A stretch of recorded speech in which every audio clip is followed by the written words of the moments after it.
In-slice ko na po siya. Tinanggal ko na rin yung kanyang ulo at ang buntot.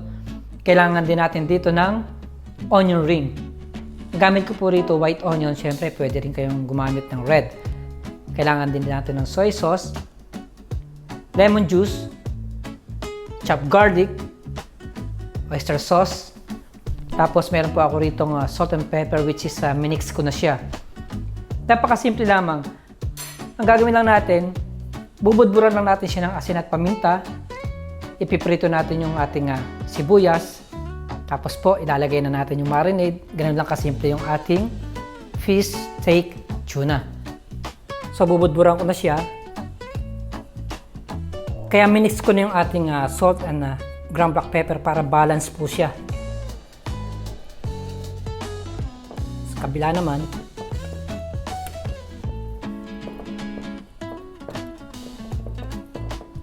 at pagkatapos po nito, ipiprito lang natin siya siguro ng mga 2 to 3 minutes. Dahil lulutuin pa natin siya sa kanyang marinade. Okay, mag-start na po tayo. Nagpapainit na po ako ng aking lutuan. Siyempre, maglalagay tayo ng konting mantika. Konti lamang. Ipapan-fry pa po kasi natin yung ating onion ring.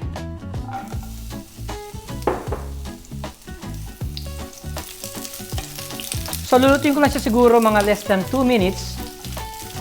Pagkatapos po, set aside natin siya at mag-i-start na po tayong magprito ng ating tuna.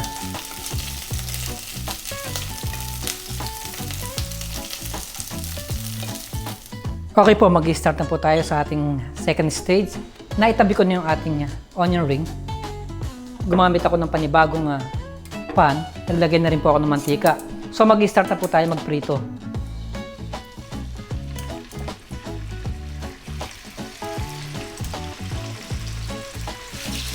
Kagaya po ng sinabi ko kanina, hindi natin siya i-overfry.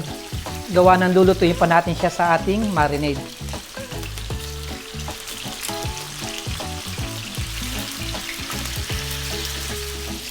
Ngayon, habang piniprito natin yung ating tuna, nadidinig naman ninyo yung tunog ng ating pagpiprito. Paghahalo-haluin ko na yung ating soy sauce.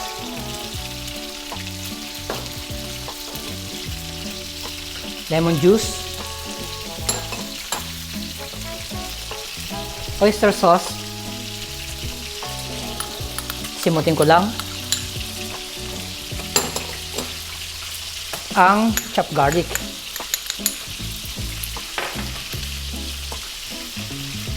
So, haluin lang natin siya na mabuti. At mamaya, once na maprito na natin yung ating tuna, ibubuhos na natin siya.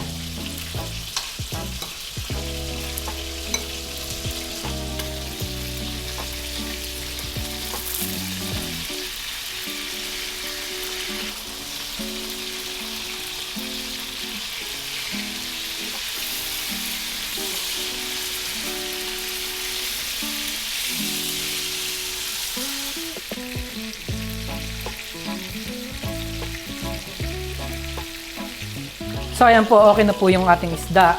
Ang gagawin ko lamang, magbabawas tayo ng mantika. Dahil masyado po siyang marami.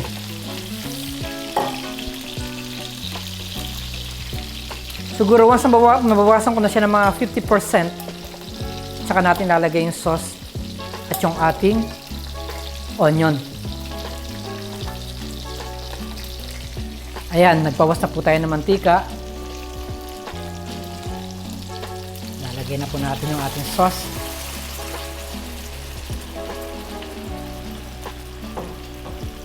Lulutuin ko lang siya ng mga 3 to 4 minutes. Kailangan po nasa medium heat lang kayo. Hayaan natin maluto yung ating garlic na maigi. At pagkatapos po noon, ilalagay na po natin yung ating onion ring na panghuli. Ito na po ang ating finished product. Ang napakasarap na fish steak tuna. Napakasimple lamang na lutuing Pilipino. Muli, marami pong salamat sa panonood ng howtogreatfilipinofood.com. Mabuhay!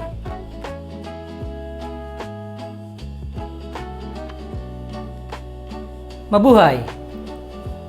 Welcome back po sa howtogreatfilipinofood.com. Ngayon, ipapakita ko naman sa inyo kung paano magluto o gumawa ng spicy steamed fish head.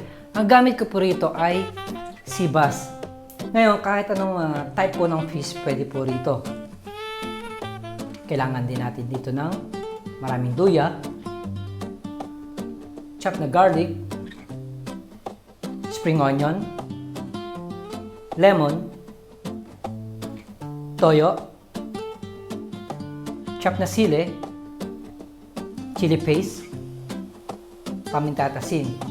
Siyempre, kailangan din natin ng bamboo steamer. Okay guys, pag-i-start na po tayo ng mag-marinate ng ulo at buntot ng isda.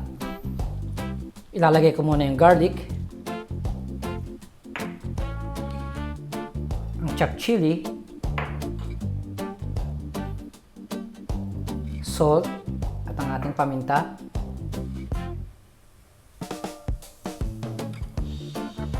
Luya,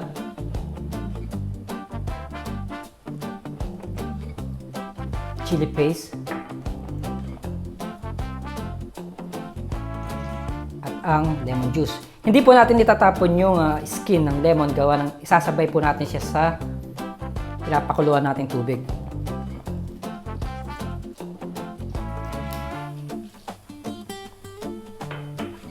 So tapos po, mamassage na natin siya.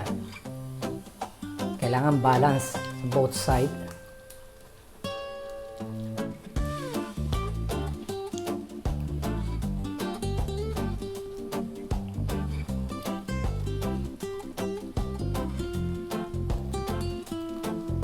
Kailangan po ang pagkakamassage nyo talagang balance.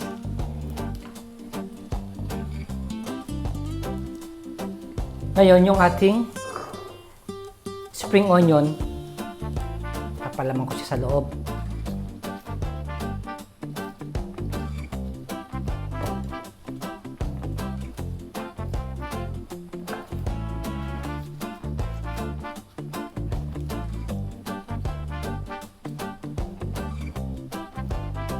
Ubusin lang natin siya. Kailangan may sama siya sa loob para mas malasang malasa. At mamaya po, iaano ko na siya. Lalagay ko na siya sa aking bamboo steamer. Kahit wala po kayong bamboo steamer, syempre may kanya-kanya pong paraan para mag-steam. Hindi naman kailangan bamboo steamer.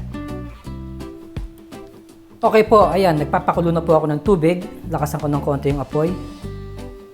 Tapos, magka-crush tayo ng luya.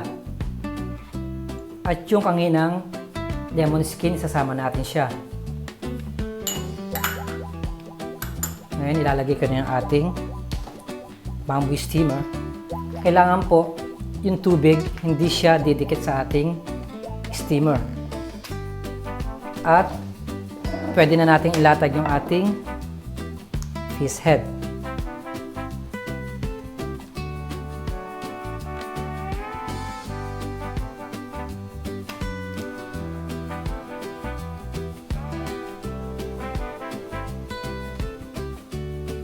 Lalagyan ko lang ulit siya ng luya sa ibabaw.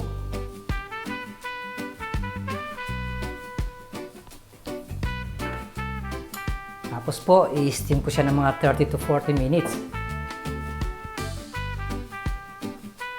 Napakasarap po nito.